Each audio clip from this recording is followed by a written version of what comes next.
Buenos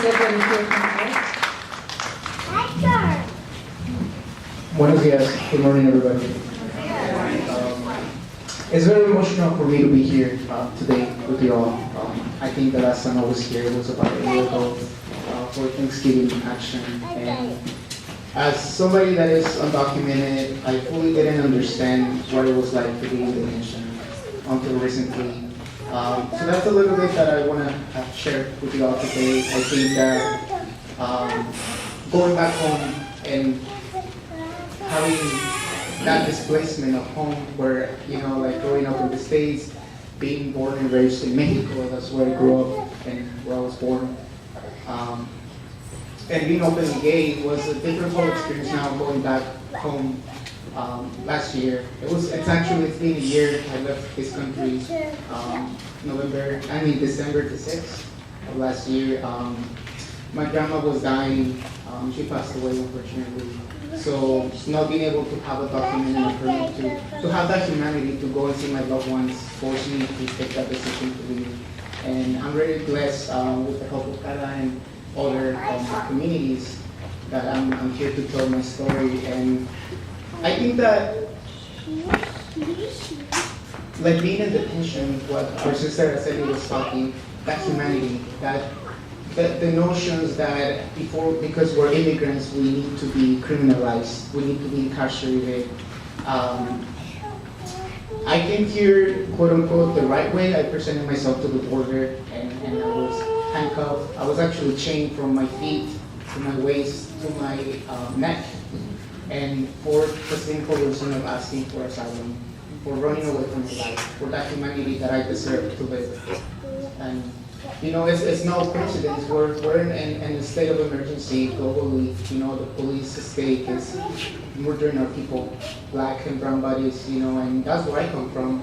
And I don't know if folks are looking at the news, but my brothers and sisters are getting murdered in Mexico. This is a reality. This is fear that drives people to migrate and also to have a better life. I was detained for about 3 months, less than 3 months, and I still quite can't recuperate from that experience. I think that for us that have been detained, just being in a little space in a white room, not knowing what's going to happen to your face, not knowing if you're going to see your family the next day, it's nerve-wracking. Sometimes I can't sleep, sometimes I think I'm in that place, and it is a very dark space. It's not only about yourself, it's about the hundreds and hundreds of people that come and go. And some of them, because of the system and the way it works, have been criminalized. People are getting deported for not having a license, for petty things, and to see that behind these walls, behind the doors, there's students, there's families, there's good people like myself, trans people that have been murdered, that are getting murdered every day.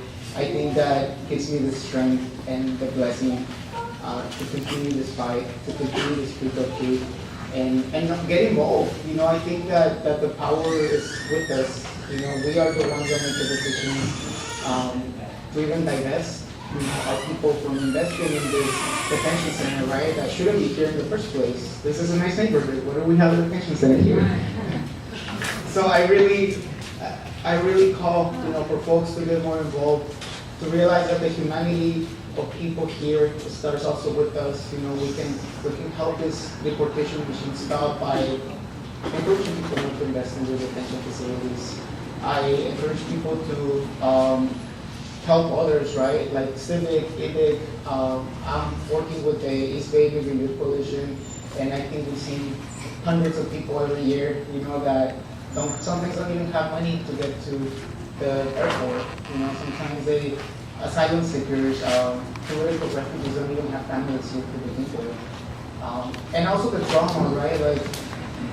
I'm a very mature person, and I still break down. I still have anxiety attacks, post-depression. I could not imagine all these kids, that probably went through the same process and don't even have anybody to talk to.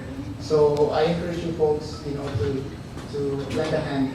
We're all humans, and thank you so much for being here.